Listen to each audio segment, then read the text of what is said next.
AITA for refusing to let myself babysit my baby and being unwilling to hear her out. My husband and I had to be somewhere for our older child, so we asked my Emil if she could watch our 3-month-old son for a few hours. She said of course. Unfortunately, when we went to drop him off, she wasn't home and one of my husband's sisters, Jane 21, was instead. Apparently my Emil wasn't going to be home for a bit, so Jane agreed to watch our son for some time. I immediately said no because well, Jane believes that babies don't feel anything. She thinks that they cry for no reason and we shouldn't respond to their cries ever for whatever reason, and that not responding won't have any effect on them. She thinks that anything we do to babies during this period of their lives will have absolutely zero effect on them in the future. She will often call them mindless too. My husband called his mom and we politely explained our concerns and then hung up because we were extremely busy already and now we had to find another babysitter as well. I figured that was it until Jane came over extremely upset and in tears, insisting that she's not a bad person and that she would never do anything to hurt any kid. She then accused me of discriminating against her because she doesn't want of kids like everyone else in the family. I told her straight up that I don't give a crap if she wants kids of her own,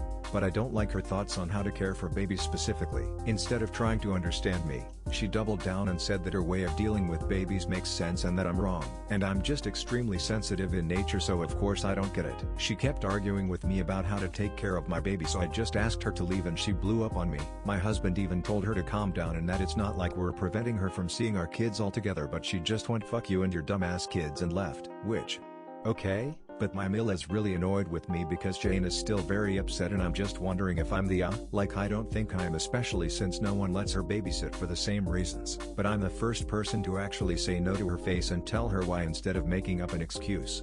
And perhaps I was too harsh.